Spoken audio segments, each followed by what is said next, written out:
तो अभी हमने देखा कैसे छोटे बच्चों के लिए स्वच्छता के क्या मायने हैं। स्वच्छता के मायने हम सभी के लिए अलग हो सकते हैं। किसी के लिए स्वच्छता देशभक्ति है, किसी के लिए अनुशासन, जीवन जीने का तरीका या गौरव। हमारी संस्कृति के हिसाब से भी जहां पर स्वच्छता होती है वहीं पर मां लक्ष्मी का वास होता है। संस्कृति में, रीति रिवाजों में, हमारे तीज त्योहारों में सभी ये जो है प्रकृति पोषित है और अगर प्रकृति को हमें बचाना है तो स्वच्छता के जरिए निरंतर प्रयास करने जरूरी है और गांधी जी के सिद्धांतों की लौ बरकरार रखनी भी जरूरी है। और इसी लौ को बरकरार रखे हुए हैं मनवीर सिंह, जी हाँ, जिन्हें लोग प्यार से प्लास्टिक वाला भी कहते हैं। मनवीर जी, आपका बहुत बहुत स्वागत है।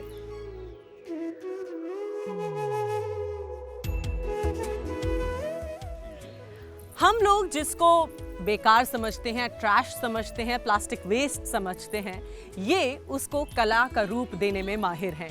तो मनवीर जी, आज आप क्या कलाकृति हमारे लिए बनाने जा रहे हैं? आज मैं आपको MLP से बर्ड बनाना सिखाऊंगा कि बर्ड हम कैसे बनाते हैं। तो ये MLP होता है और अदर कैटेगरी में आता है। MLP इसलिए बोलते हैं क्योंकि इसमें एल्युमिनियम होता है, बीच में plastic, on the top print होता है। इसकी वजह से मल्टी लेयर्ड होता है और हार्ड टू रिसाइकल और लाइट वेट और छोटे पार्ट होने की वजह से सेग्रीगेट नहीं कर पाते। तो ये बहुत बड़ा कारण है लैंडफिल का, क्योंकि इस बहुत कम कंपनियां हैं जिसको इसको अपसाइकिल या रिसाइकिल करती है, क्योंकि वर्थ नहीं है इतना इसको निकाल कर लेकर आना, फिर इसको प्रोसेस करना बड़ा डिफ़िकल्ट हो जाता है। तो आपको बस इस पे देखोगे आप, ये लिखा भी हुआ है नंबर 7। हर एक जो आइटम आप खरीदते हैं उसके पीछे रिसाइकलिंग कोड होता है। अगर आप वो जानने की कोशिश करेंगे तो बहुत आसान होगा अपसाइकिल करना, रिसाइकिल करना। बहुत इंटरेस्टिंग है ये जानना सब कुछ बारीकी से, लेकिन इसकी शुरुआत कहाँ से हुई थी? आपको कैसे पता चला इस तरफ आपका रुझान हुआ? इसकी शुरुआत, मैं एक आर्टिस्ट हूँ और मेरा हमेशा कुछ ना कुछ क्रिएट करने का कोशिश बनी रहती है कि कुछ क्रिएट किया जाए। जब मैं नेचर को पेंट करता हूँ और नेचर को अपने कैनवस पे उतार लिया, इसके बाद क्या आगे का इमोशंस आ गए। वो कैनवस जो पेंट हुआ, नेचर की तस्वीर जिस पे आई है उसको बेच दिया, बायर ने ख़रीद लिया, मैंने बेच दिया, मेरे पास पैसे आ गए, बायर के पास पेंटिंग आ गई।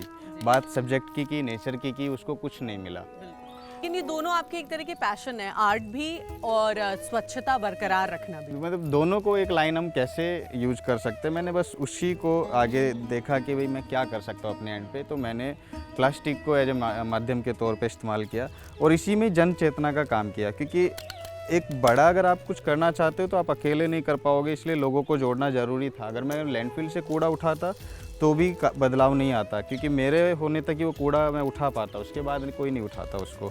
तो मैंने लोगों को घर घर गया, उनको हैबिट चेंजर बॉक्स दिया, उनको उसके बारे में बताया और इस तरीके से मैं उनको जागरूक करता हूँ कि किस तरीके से वो जो प्रॉपर वेस्ट सेग्रीगेशन है वो कर सकते हैं और नेचर का एक उसको बचाने के लिए एक छोटा सा कोई भी इनिशिएटिव ले सकते हैं। एक छोटा प्रयास भी, कहते हैं बूंद बूंद से सागर बनता है। अगर आप छोटा भी प्रयास करें तो वो आगे जाकर एक बड़ा आंदोलन का रूप ले लेता है।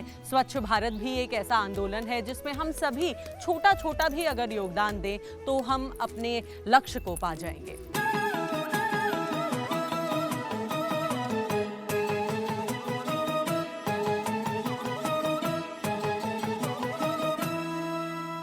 आने वाली जनरेशन है, वही देश को संभालेंगे, इस प्लेनेट को संभालेंगे, तो उनको सिखाना बहुत ज़रूरी है। तो इसके लिए मैं वर्कशॉप्स रखता हूँ। अगर मैं हाल ही में अपने प्रोजेक्ट की बात करूँ तो उसमें मैंने जो गांव की औरतें हैं उनको प्लास्टिक से, MLP प्लास्टिक से इसकी बुनाई कैसे करते हैं, इससे क्राफ्ट कैसे करते हैं वो बनाना सिखाया। फिर उन्हीं के साथ मिलके हमने टाइगर बनाया। 3 टाइगर की फैमिली हमने बनाई है जो कि जिम कॉर्बेट में एक परमानेंट इंस्टॉलेशन लगाई गई है। मैं अकेला नहीं, इसलिए कई बार मैं हम बोलता हूँ, क्योंकि बहुत सारे टीम है जो काम कर रही है, जो सपोर्ट कर रही है। वो सारे लोग हैं, हज़ारों लोग हैं जो अपने घर में वो सारा प्लास्टिक इकट्ठा करते हैं, अपने इमोशंस मेरे पास भेजते हैं और मैं उनको समेट के फिर ऐसे कुछ क्राफ्ट बनाता हूँ। कितनी खूबसूरत चिड़िया इन्होंने बनाई है। बिल्कुल। आपसे बात करके हमें बहुत अच्छा लगा।